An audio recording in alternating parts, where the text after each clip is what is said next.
Muy buenas, mis queridos talmidim.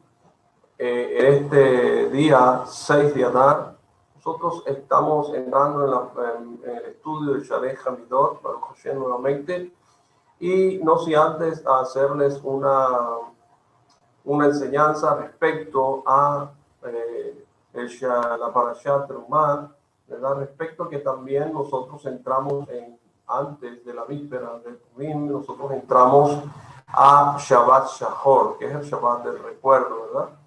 Donde nosotros recordamos todo esto que aconteció en Purim. Y Purim, alágicamente hablando, empieza en el Rosh Hodesh del mes de Adar, ¿verdad? Con la lectura de la Parashá Shekalim. Y esta particularidad de Parashá adicional a la correspondiente de la semana vuelve a repetirse en el Shabbat anterior a Purim, porque ya la otra semana es Purim, y lleva el nombre de Sahor, ¿verdad? Que es un imperativo del verbo recordar o recuerdo. Entonces, así que estos dos Shabbatot, ¿verdad? Porque el Shabbatot pasado por el Shabbat Shekalim y este Shabbat Sahor, no recuerdo, se sacan de Lejal dos rollos de la Torah. En el primero se lee la porción semanal correspondiente a la Parashá Hashamua, ¿verdad? Y 7 personas son invitadas a esa lectura. Mientras que en el segundo se lee a modo de Mahtir, ¿verdad? O sea, el pasaje previo al Haftarah, que es la conclusión, una de las 4 porciones de Adar, que es Shekalim y Sahor. Las dos primeras, ¿verdad? Y Jodesh después de Purim. Recuerda, pero ¿para qué? ¿Verdad? ¿Para qué? Que recordar el qué. Entonces, Hazal, acróstico de la era rabínica de nuestros sabios de bendita memoria, los compiladores del Talmud instituyeron, ¿verdad?, de forma alágica un recuerdo anual del odio que sintió hacia los israelitas Amalek, ¿verdad? Pero tiene que ver esto, ¿qué tiene que ver esto con Purim? ¿Verdad? Amán, que también odiaba a los hebreos, era descendiente de Amalek, ¿verdad? Entonces, según la Torá, se debe expresar el recuerdo mediante el habla, ¿verdad? Pero no es necesario que cada uno lea la porción de Sahor por sí mismo, sino que basta con escuchar la lectura de otro para cumplir con este precepto, siempre y cuando sea escuchada en la sinagoga y no por el internet, ¿verdad?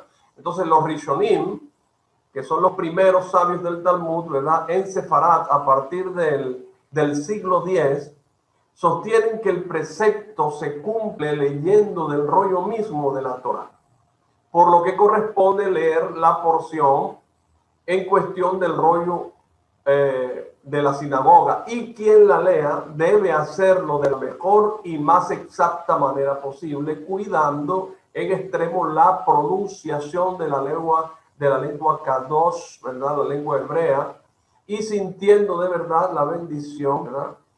Y recalcan que uno tiene que tener kavanot, ¿verdad? Uno tiene que tener entendimiento, ¿verdad? Además que es importante pensar en que se va a cumplir con un precepto de la Torah. Por lo cual, en muchas comunidades, antes de iniciar la lectura, se recuerda al público que es una lectura especial que debe hacerse sintiéndose, ¿verdad?, de una manera especial. Entonces, la Parashá Sahor se corresponde con los versículos de Devarim 25, versículo 17, ¿verdad?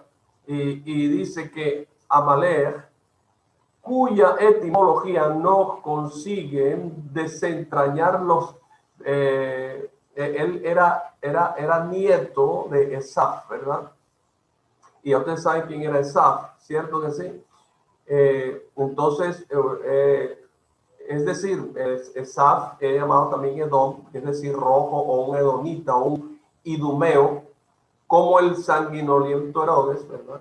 Esaf tuvo por hijo a Elifaz, y este fue el padre de Amalek, ¿verdad? Entonces, el símbolo de los que odian a Am Israel, al pueblo de Israel, ¿verdad? Entonces, el rey de los amalequitas, Agag, lo mató el profeta Shmuel, pues el rey Shaul no tuvo valor para matarlo y perdonó la vida. Por eso Amán es Amán Agageo, descendiente de Agag.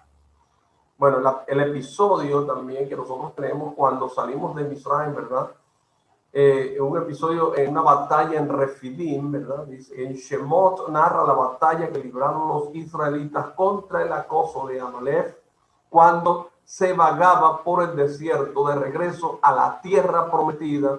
Amalek atacó a la retaguardia de la caravana donde estaban las mujeres y los niños, ¿verdad? En muchos, nosotros siempre tenemos que tener presente que quienes fundamentan nuestro pueblo son las mujeres y precisamente nuestros niños, ¿verdad? Entonces, el atacarlos a ellos era para poder destruir el alma del judío completamente y que no hubiese recuerdo de Hashem en nuestro pueblo, ni que nuestro pueblo recordara a nuestro creador. Bueno, pues entonces, nosotros recordamos esto ¿para qué? Para no entrar en refuego, o relajar nuestro estudio en la Torah en estos días, que es muy importante que lo hagamos porque en esta semana se levantan siempre cosas oscuras, ¿verdad? Y es bueno recordar todo esto para que nosotros nos levantemos con nuestra santa Torah, ¿verdad? Y nuestros rezos ligados a ella, Baruch Hashem, para poder destruir, ¿verdad?, la memoria de Amalek sobre esta tierra. Entonces, mis queridos talmidim, habiendo dicho esto, para hacer para que nosotros podamos saber de dónde viene y por qué se llama este Shabbat Shahor, que es el Shabbat de recuerdo, era necesario hacer este preámbulo, Baruch Hashem. Este Shabbat nosotros tenemos la Parashat Trumah. Ok, y nosotros entramos ahora con una anécdota del Talmud, ¿verdad? Y los sabios que estudiaban en la gran academia de Yavne solían decir: yo que estoy sentado estudiando soy una persona y mi compañero, el ignorante, es también una persona.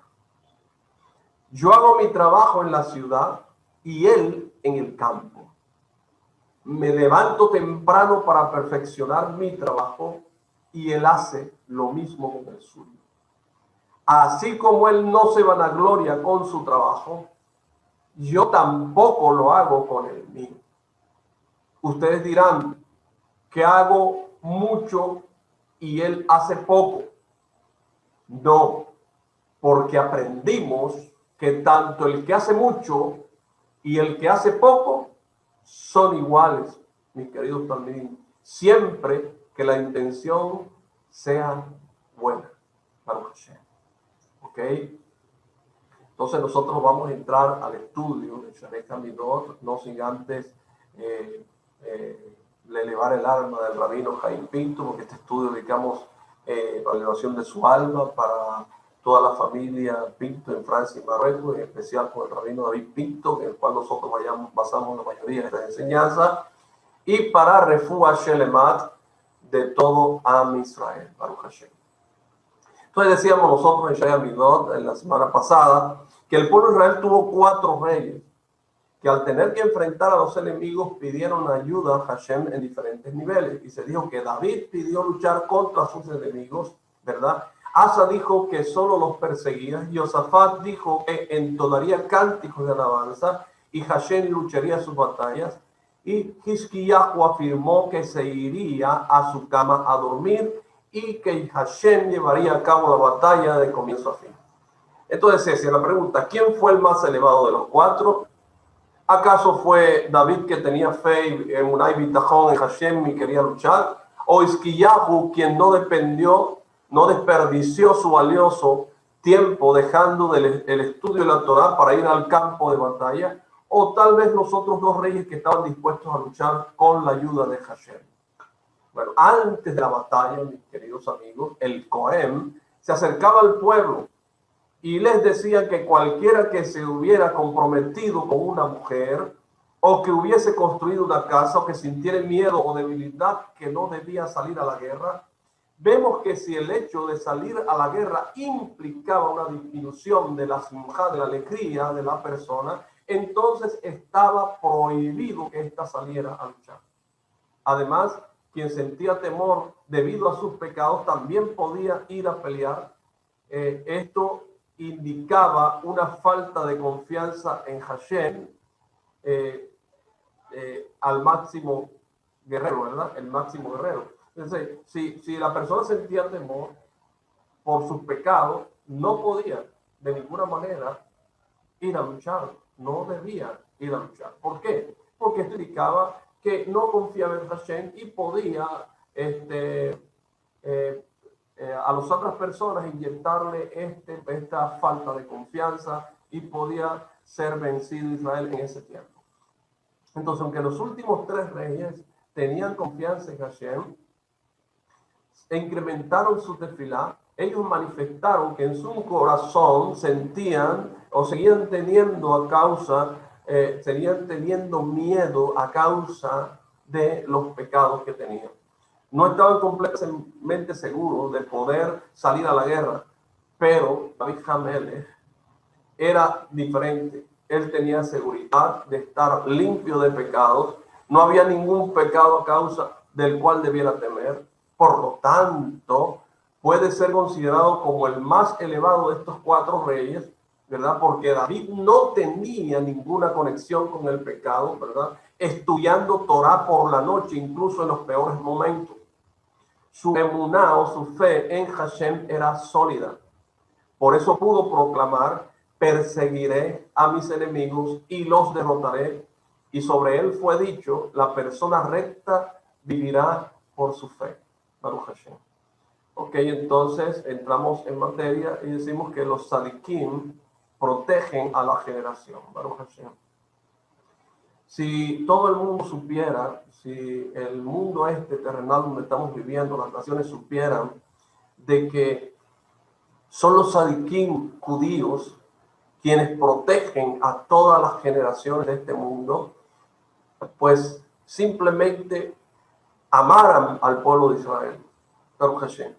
Mire, se nos ha ordenado tratar la voluntad de Hashem como si fuera nuestra propia voluntad.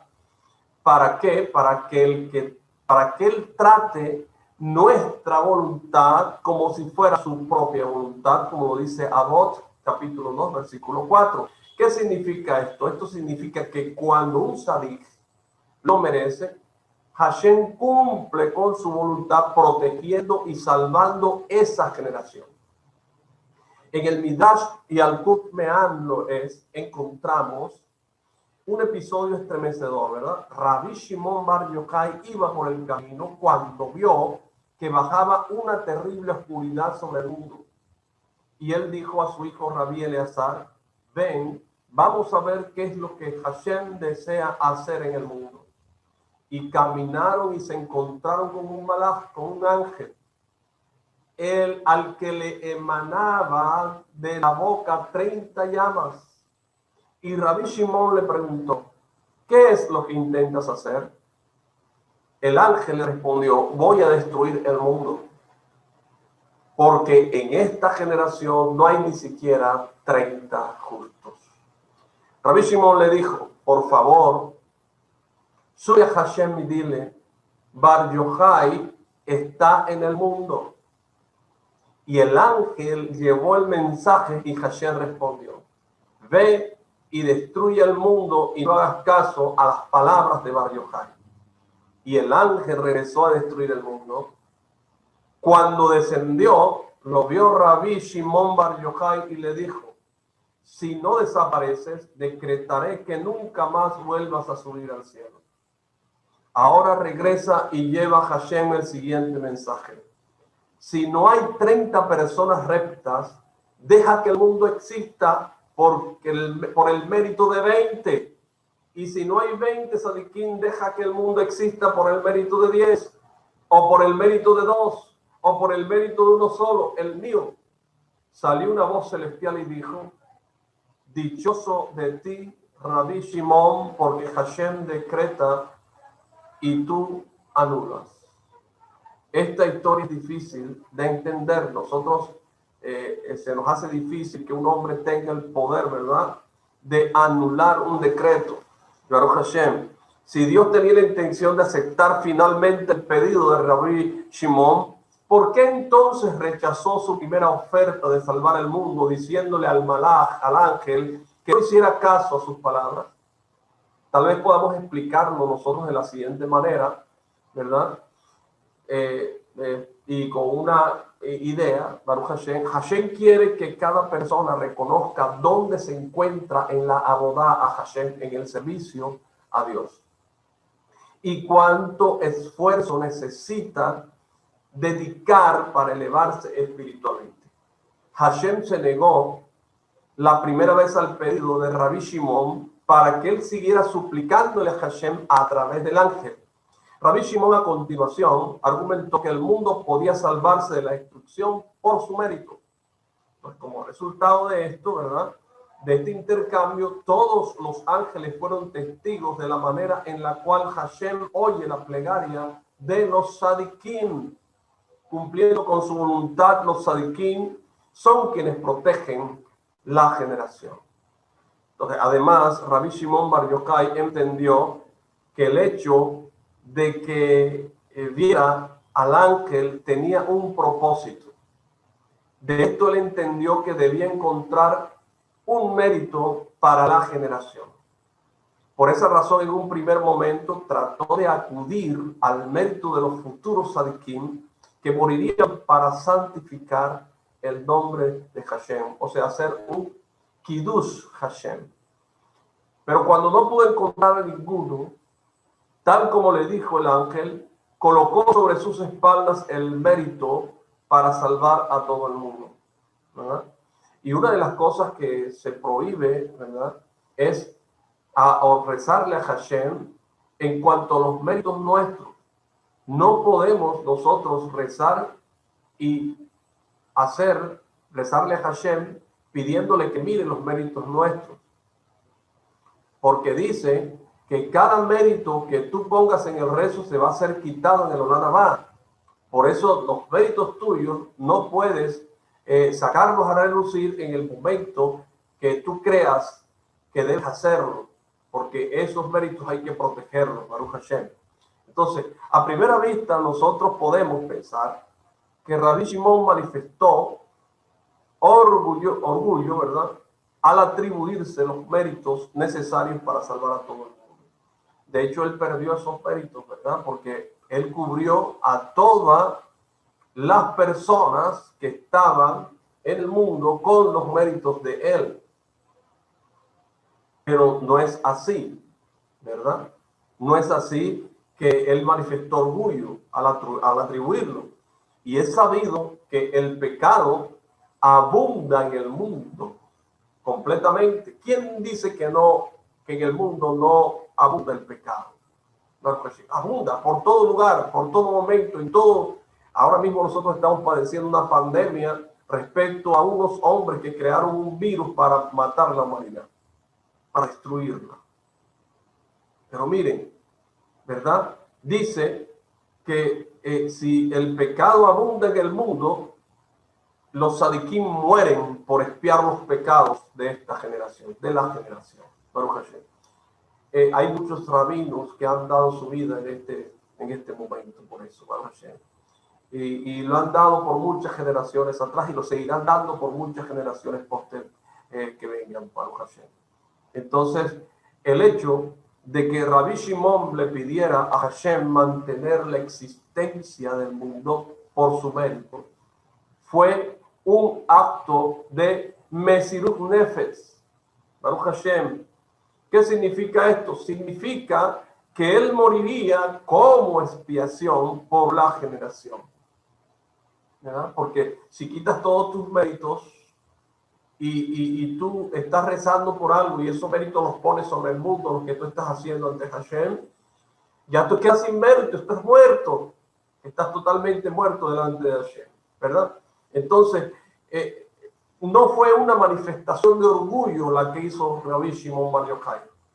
Por el contrario, Rabbi Shimon puede ser comparado con Moshe Rabén, quien dijo en Shemot 32:32, pero si no, bórrame de tu libro. ¿Se acuerdan de esas palabras de Moshe? Moshe deseó expiar el pecado del pueblo muriendo por su causa. Baruch Hashem. Mis queridos talmidim, agradezco mucho el haber estado conectados el día de hoy, estudiando con nosotros. Los espero el próximo jueves, que es el ayuno de Purim, Baruch Hashem, para seguir estudiando Torah, si Hashem lo permite, así sea. El miércoles estaré grabando la clase y enviándola para que el que quiera el día que quiera la puede escuchar, porque el jueves ya no se puede hacer porque es el ayuno de Purim, pero el miércoles voy a estarle grabando el video y la enseñanza para que ustedes la vean, así sea el día que quieran verla. Baruch Hashem. Hasta pronto.